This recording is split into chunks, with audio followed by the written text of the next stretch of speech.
Today we'll be looking at activities of oil companies and multinationals in the Niger Delta region with the landmark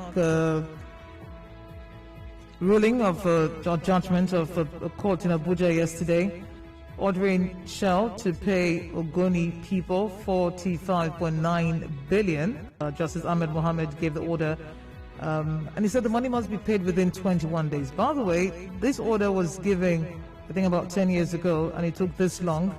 But just yesterday, the court has said the money should be paid. And, well, thankfully, a Shell spokesperson, the counsel actually, to Shell, Aham Ejelamo, informed the court that his client has agreed to make the payment.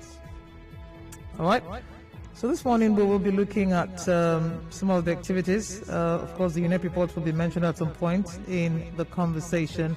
And my guest this morning is a lawyer, someone who has been monitoring such matters, who has written several petitions on such matters. And he joins me in the studio, Mela Oforibika. Good morning, sir. Good morning. Thank you for your time. Thank you. All right, so when did you realize that this was, getting out of hand, the activities that, some of which you've written petitions about? Well, our communities have always been writing. They have always been litigating on most issues. But you see, there's a paucity of information because the government agencies that are supposed to regulate the oil industry are in cahoots with the IOCs. That's the international oil companies, Shell, Total, and all those big companies. And when there is no information, you find it very difficult to state your case succinctly before the courts or to even get what you deserve. Because most of what you deserve are not told you. So the agency that is supposed to regulate, even when there is a spill, NOSDRA, they don't contact you. They don't work with you. And so it's very difficult to monitor this. But our people have been, just like the judgment now of this 45.9, it's taken over 20 years. And the whole essence was to weary you in litigation. And most people cannot sustain it, if not for some very, very public-minded lawyers who in the Niger Delta have been very, very serious with making sure that they mortgage time and energy to get the communities what they ought to deserve. And that played out just yesterday. But then, it is annoying because you can hear the words of the other counsel for Shell that they have agreed. I mean, it's preposterous. The Supreme Court ordered this. It is not that they agreed. Supreme Court ordered. And what they did was go to the Federal High Court. Supreme Court is the last court of appeal. After that, your appeal is to God. And so every lawyer knows, called to the bar today, knows that you don't do that. You ask the Supreme Court to sit over his own judgment. They were supposed to pay this money since. But I thank God that the lawyers and the communities hardened themselves and followed up. If not, all you would have heard was all the subterfuges that come in, and then for another 20 years, you won't have anything for the communities. So it's a very welcome development. And why we've been working on petitions is because when you are looking at the minute issues, you are losing the big picture. The big picture is they virtually control even the government. Yes, I say that very advisedly. Because the Petroleum Act of 1969 gives an oil mining lease tenure of 20 years, not to be exceeded. However, from 1959 to 89 is 30 years. How could they have gotten that kind of lease for over 40 OMLs? That means Shell JV, that's the joint venture. And then another further renewal for 30 years. While the statute, that's the Petroleum Act 1969, is very explicit.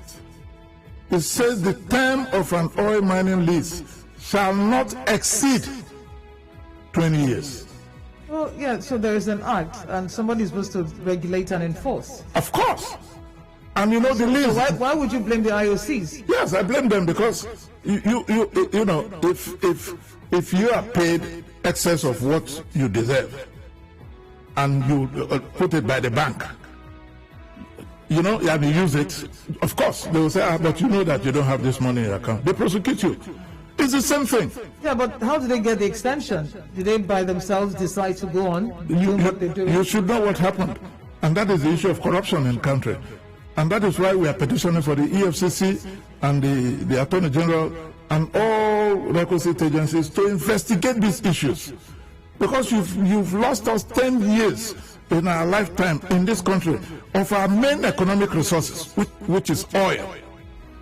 Anybody that jokes with oil in this country is an economic saboteur and ought to be dealt with in that manner. But then, even the government, while opposing for this 2019 renewal, which Shell asked for, they said, sorry, no longer.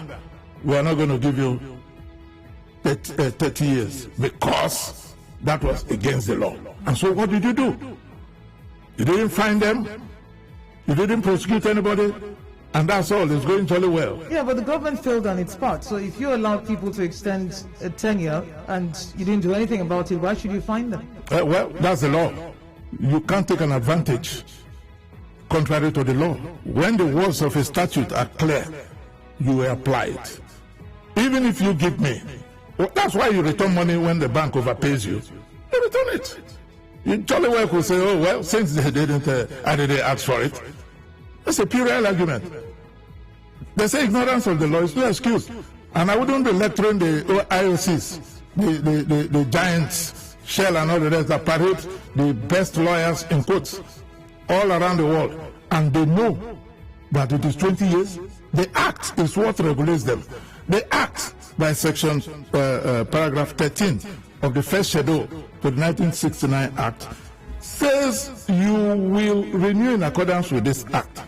And then they have gone now to court because the federal government refused to renew. That the OML was too big, 3,095.25 square kilometers for one OML, that is OML 11. But the other OMLs were renewed for 20 years. So during the time of Ibe Kachuku, he was an industry player, so he knew the games they were playing. And so he applied the law. I give him respect for that. And Timothy Silva, the current minister, held on to that. What Shell did was go to court. And they got an order. So the order, was it in favor? Yeah, the order was in favor of Shell. Yeah, so what happens to the act in this scenario? Yeah, the issue is the contravention is still there because law has no limit, no time limit. Okay.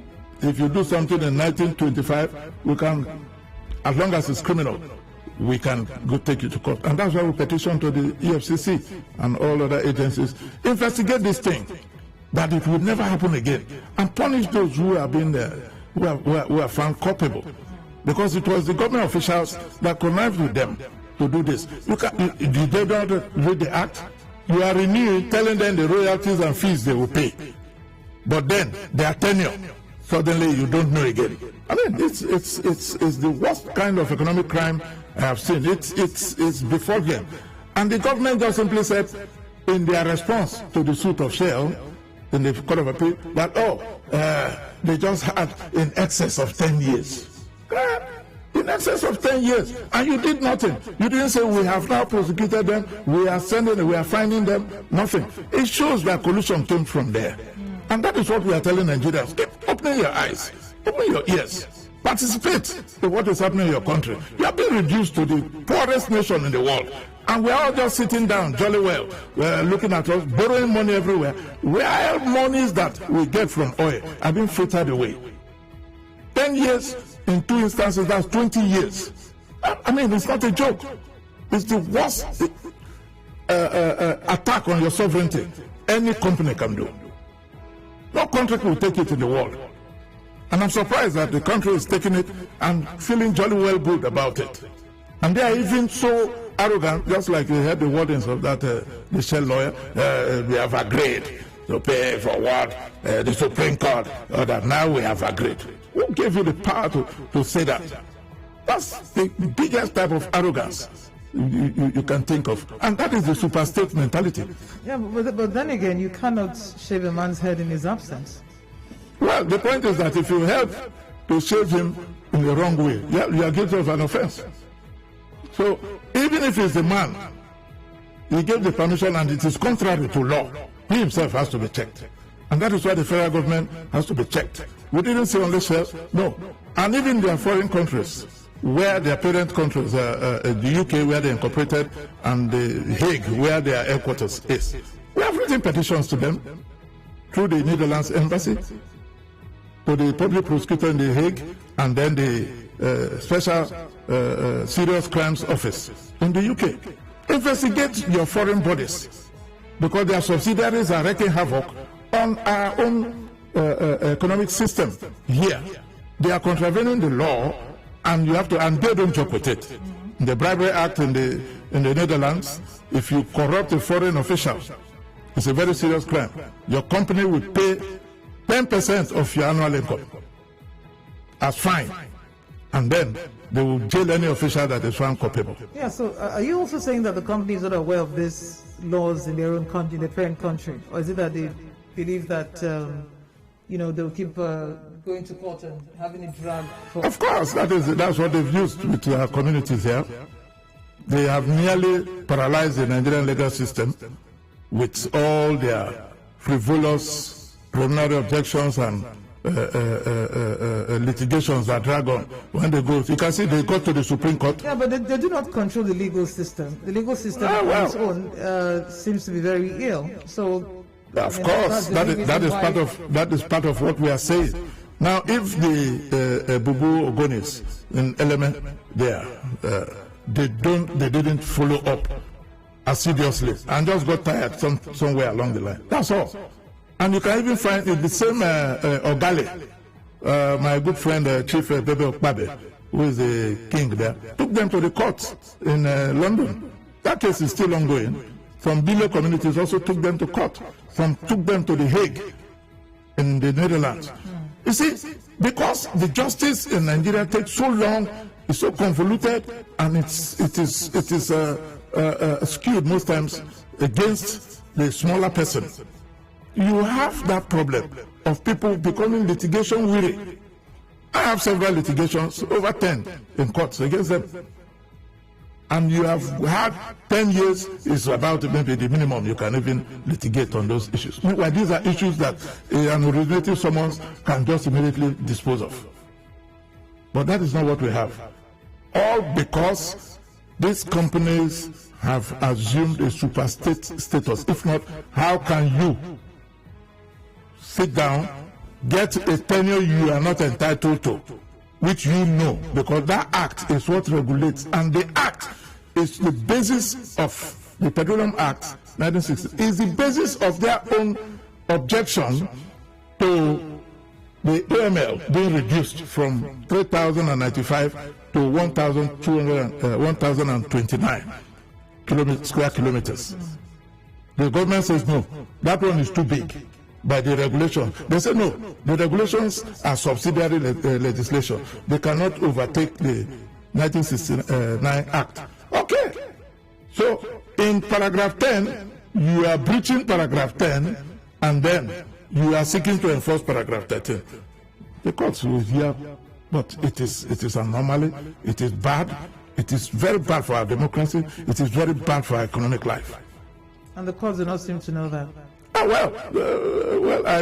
hope they will do well by us, the Nigerians, considering what they did with the Supreme Court judgment in this 49.5 billion, 45.9 billion judgment. I think we are having more of that. You find that the judge we are giving how many billions some time ago, that one is still in court. The Akwa Ibom coastal communities, we are giving some. So people are starting. That's why we are encouraging everybody. Participate in the economic life of your country. Don't stay back and you don't even know the laws that guide. You don't even know the agency that you are supposed to go and indict if they do not come to check if there's an oil spill. You don't know. All they just wait, they go write all the things they want to write in the office, and then a lot of money exchanges hands, and that's all. So the money exchanging hands, where does it go to? Yeah, it goes to individuals. Nigerians? Yeah, of course. No foreign national, no company can corrupt itself. It will corrupt a willing partner. And that is what, yes. And funny enough, most just sit down in Abuja. If you go ask them, where do you have problems in the Niger Delta, where the oil comes from? They don't know.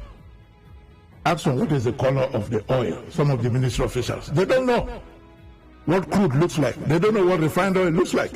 But they are making all the policies. So why would they care if somebody takes 30 years, as long as their palms are green? I say it with all seriousness because anywhere, I've told the EFCC, I'm even the person now writing to them. You are wasting enough time. You have told me you have approved the petition and you are not, you say you are investigating, you contact me. Contact me! And let us go ahead with this. This is not something you sleep with. You go to China, you go and borrow money, and nearly borrow all what we have we would have gotten since the country was amalgamated. Why? While you have people. Yeah. Now, if the Dutch convict them, 10% of their annual income, do you know what it is? It enters the Dutch economy. Yes. They won't give it to you. They're not going to return when you are sleeping. They will indict them. They will pay. A lot of companies are paying like that. All right. My guest is Mela Oforibika, is a lawyer, written several petitions to the EFCC on this matters. Commercial has to play, and we'll open the phone lines. My name is Enoh Enigma. Just stay tuned. You are tuned in to 92.3 Nigeria FM.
This is the Morning Crossfire on 92.3 Nigeria Info.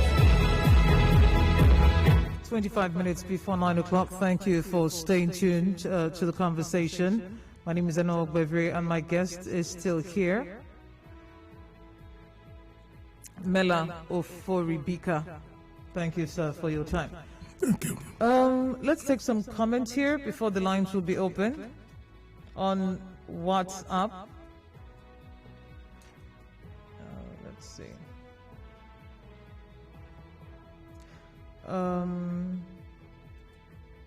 Achamudu says, until we tell ourselves the truth.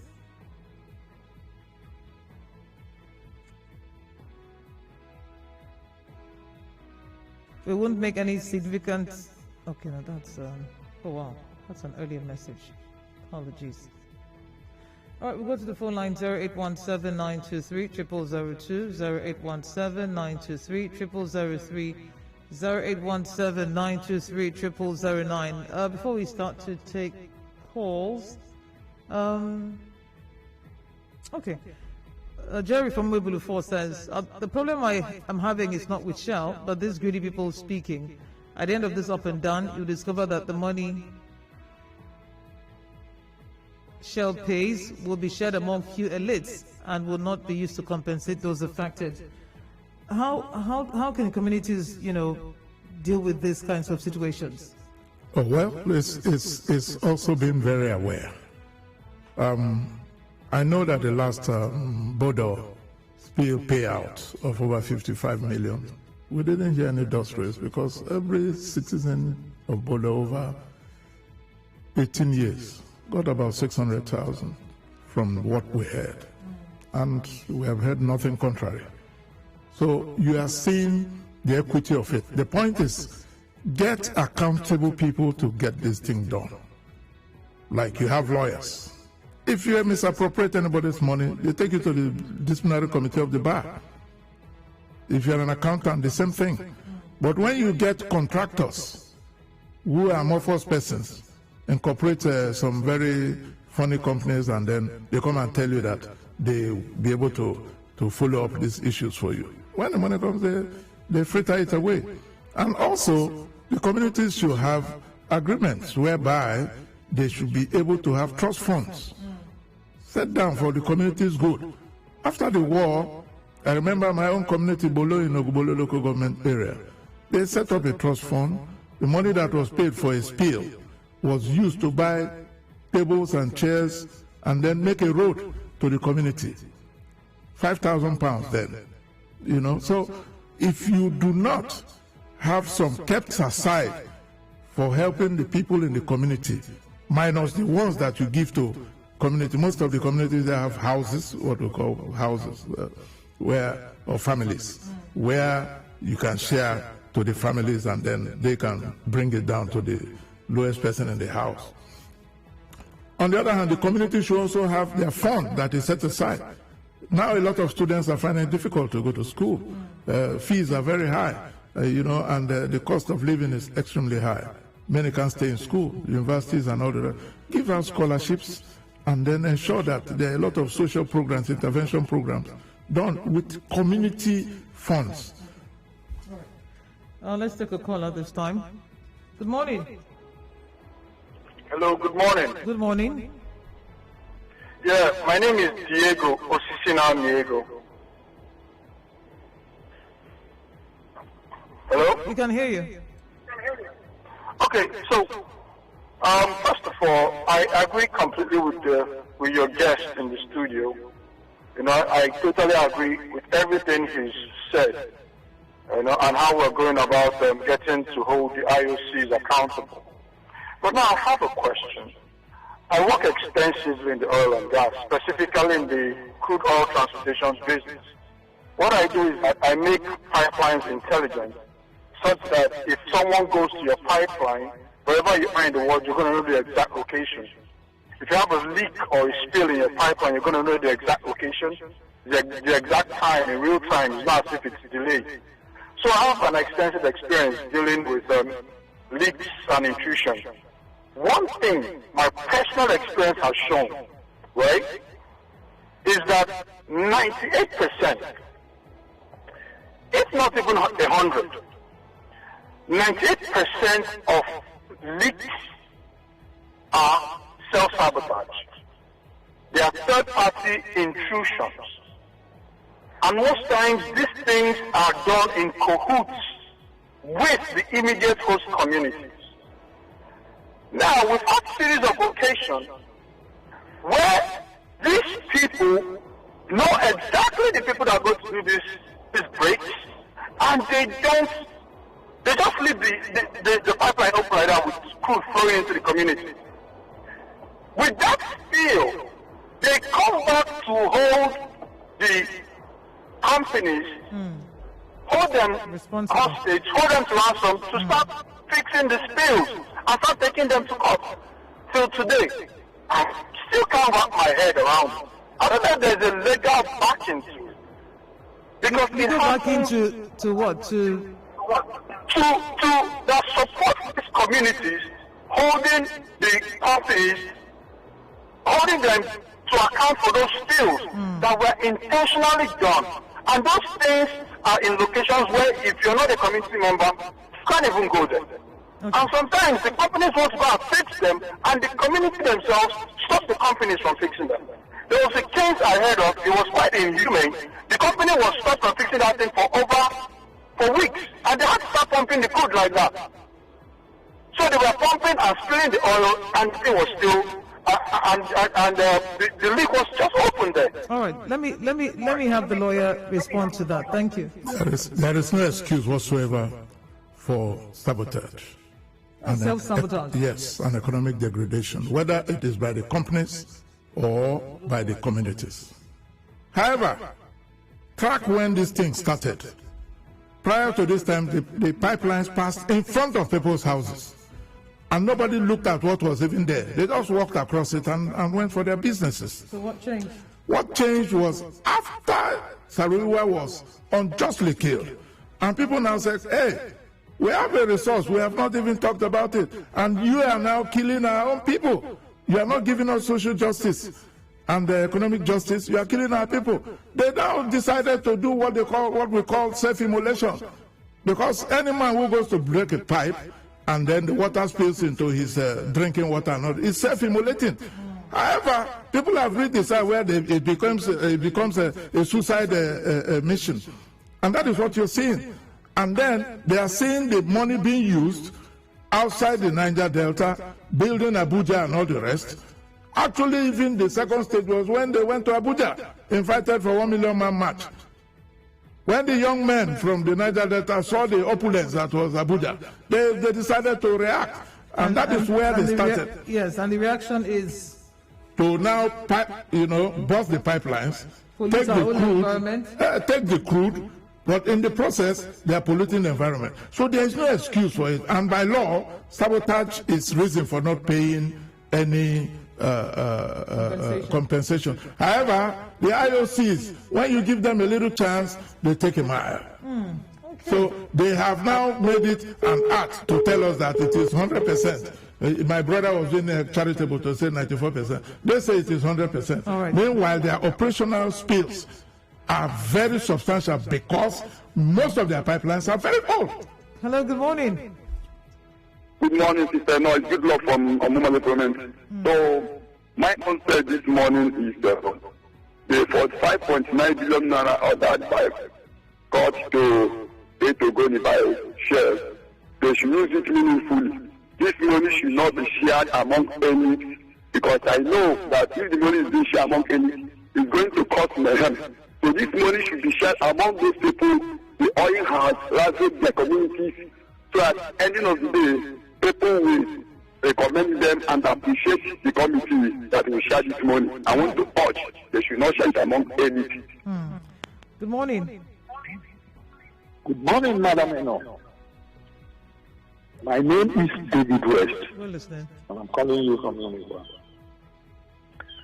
As far as I'm concerned, there is, like he said, your guest said, there is no compensation for induced corrosion. We also have induced corrosion, and for our own records too. the companies, the members of the IOCs, and the people they give this contract to go and carry out this remediation whenever there is spill are also part of the people that goes to bust this pipeline. They connive with the community members to carry out this, perpetrate this act. I've participated in most of these environmental issues over here in Niger. So I know what it is. And also let me advise, this huge amount of money, $45.5 billion thereabouts, should be used judiciously by the community. Why do I say so? I have seen an instance where the people of OD some time ago was awarded 39 billion plus for the destruction caused them by the then government. The population of OD is not up to 1 million. If you bring out the whole people in OD and share 1 million naira to them, I think today some of them will still show us the benefit of that money. But as I speak with you, the money did not even go round to all the people. Some people did not even have a kobo. So when we find ourselves in this kind of precarious situation, when monies come, it goes into the pocket of some few people, the rest is embezzled, and the community still remains in poverty, then we complain. Who are we complaining to? Right. God ought to our conscience. Good morning. Good morning. But he said that they should set up a trust to ensure that these kinds of things do not happen. There are community development trusts you can set up. They will build roads. We should build roads. Now that 49-point-something billion should be able to get you a new town in Elemedea, in the Abubu area. Yes, they have a lot of land. I'm quite close to that local government. They have a lot of land. You can build a new town. Why don't you build a housing project? And a lot of people go in. Why don't you build roads? The Element roads are very bad. You can see it off the east-west road. You can't even enter into Element. So they should do those. Those are things that should help out, minus carrying the money. Where are the fish farms you establish to ensure that people have fun? We can't buy tilapia. We are always importing everything now. Why don't you set up tilapia farms? Why don't you set up other things? Farming is their mainstay there. Why don't you mechanize it? Okay. Why must you share it 20 kobo to everybody? They should avoid that kind of thing. There it just fritters off. Okay, so Isijola says, I'm listening to your program and angry. Our leaders and the judiciary are accomplice to Shell's doings in Nigeria. Shell's 5 police have a case against Shell in court. It's been more than 18 years. All the courts do is endless adjournment with funny reasons. They're employees of Shell, but the company say they are of the Nigeria police, which is not. Okay, says Shell employed them directly. They went for training. All documents and activities in the company prove otherwise. This one says Shell has always colluded with unpatriotic citizens to rape Nigerians. Their unwholesome acts cannot be permitted in their own country. However, I hope the Ogoni people benefit from the financial implications of the judgment, because we're used to selfish politicians shamelessly cornering resources made for the masses. This is the bane of our underdevelopment. These issues will not stop, because we still have people who don't understand that in degrading the environment, you're actually shortening your life. Sure. Then people will always take advantage of, the law that is not being enforced by the authorities. And then those in authority, who's going to check them? Well, the point is that most of them have become the culprits. You can imagine the other time the governor of the state was shouting during that time that one of the very senior officers, military officers, was indulging in bunkering. Yes, he said it. That is why I like him. He was very plain. So if such officers are the people doing that, go to where they are burning oil. Who is supposed to stop them? The citizens cannot go. You are not armed. They are armed. The people running those dumps are armed. And then when the armed people go, they collude with them. Sometimes they even kill them off and take over the dumps. There are a lot of examples. If these communities come out and tell you the story, people are held captive in the communities. Most of them are not colluding. They are held captive because the people that run those dumps are criminals. They have guns. But they must also come from the community. Yeah, of course, they come from the community. But these days, people come from the northernmost part of the country and come to do this business. It's not a business. Who are they selling to?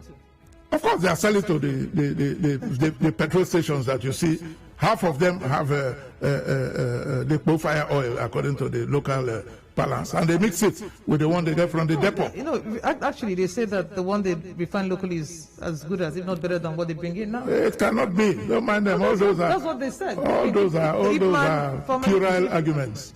Don't mind them. How can it be? It is heavier. That is why it spoils all our vehicles. And that's why even if they kerosene they say there's now an upgrade. Perhaps you need to check that out. But let's talk about the UNEP reports. No, they've said it. All the experts that have come here, they've said the same thing. So there must be something that they're doing that. Well, I'm an oil and gas law expert, if I say so. And you've not heard about this upgrade? I have heard of all the upgrades, but I'm telling you, it's not true. Until you make clean petrol or PMS from or diesel, you know, with less effluent discharge, you have done nothing. And it will still contain very heavy substance that destroys the vehicles. Okay. That's why they said unleaded vehicles abroad. And those are most they bring. Most of us are driving to Kumbo. We can't afford a brand new cars. And they tell you that it's unleaded fuel. They need not leaded one. There is, what you have is super leaded fuel that they are selling here. Okay. So let's talk about the UNEP reports. 10 years ago, it was presented to the government. They didn't start until 2016. How do you rate, whatever is happening there? I mean, every now and then we get complaints. Nothing is happening. The CSOs said, they're not satisfied with what is going on there. They even called for a total cleanup of the region. Nothing is happening. Why is that? The Ogoni cleanup is not supposed to be restricted only to Ogoni. Okay. Because you will stand logic on its head when you say there is spill in the river and the Boniman is not affected. You are standing logic on its head because we have ebb and flow tides. So, you see, it is the policy of divide and rule. All right, this man has complained loudest, let us seem to placate him. That is what you're seeing. All the riverine areas are affected because the border spill happened right in the river. So, you see, the divide and rule of these companies is terrible. Just like they are doing it at the macro level, they are doing it at the micro level. When they come to Nigeria, they turn some parts of the country against us that have, the ministries and all the rest that are employed there. They turn the other mind us over, they are always complaining. Then they come here, they go to this community, look, it is this community who will pay. Then the other community is not. Meanwhile, you know that the spill extends to the other community. It's divide and rule, and that's how they've succeeded. It's a colonial tactic. Unfortunately, they couldn't even upgrade. They are still in that level. There are people bought into it, and people are enjoying. There are some unscrupulous people, and a lot of them enjoying such mischievous acts. It is when, that's why I said, if you don't open your eyes and participate by saying no, nothing will be different. But they also need information, so where can they get access to that information? Information, a lot of the CSOs are there. The civil society organizations, they have enough information. The lawyers, many lawyers in the Niger Delta do cases on contingency basis. So the cost of litigation reduced to allow for, just because we recognize the fact that, these people, if you leave them, they can't even raise anything to even file a suit. So a lot of lawyers. But you see, the communities are deceived by people who come, many that are contractors to the IOCs, come to those communities, feign to be their friends, and then go back and sell them out to the community. All they want is to delay you because the IOCs deal on limitation. There is a limited time for which you will bring action on an issue. So they allow you to be coming for meetings, they give you tea, they delay. So you write letters, they tell you, okay, we will come and do, they will not come till your time runs past. Then when you go to court, they come to court and put what they call a preliminary objection. Oh, sorry, the time is 3 years, or it's 5 years. 5 years has passed. You cannot bring the action. That is what is happening in a lot of cases. So bottom line, the real power rests in the courts and the judiciary. Yes, if the judiciary sits up, I'm part of it. I'm a minister in the Temple of Justice as a lawyer. However, we are seeing too much reliance. The law the justices of the Supreme Court have laid down in different precedents and said, look, technicalities should be avoided. The man has suffered a spill. You know it is a spill. And you're telling him that, oh, he came 2 hours late. What is the substantive issue there? Treat it. Has he been paid the compensation? No. Tell him. That's what happened in London. They said they cannot bring out the case in London. The Supreme Court, the Court of Appeal, they said, oh, no Nigerian case should be able to come there. The Supreme Court said no. The issue of substantive justice must be treated. These people did not deny that there was a spill and that it was from operational spill. They admitted it. So why will you now come and say, oh, they can't bring their action in London? So you see, the point is, like I said, information. Go to the NGOs. It's part of the whole situation where we had to also source for information. Because I also represent an NGO, Citizens Empowerment and Participation Forum. Enlightenment, rather, and Participation Forum. It is to be enlightened first, but to always participate. Don't take no for an answer. How many citizens go to Nostra? What are your procedures for oil spill reporting? They don't know. So they will just come with some people, they don't write anything and then walk away. What are your procedures? It is laid down in the law, in the Nostra Act. All right. We have to run. Thank you very much, sir, for your time. It's been an honor. Mela Oforibika. Yes, thank you very much. All right, so young people, back to you. You need information to be able to push some of these causes and what you perceive as acts of injustice. The judiciary remains the last hope, but you need information to start to push. And of course, you would need to work with the CSOs. My name is Enoh Enigma. Thank you for joining the conversation. Good morning. You are tuned in to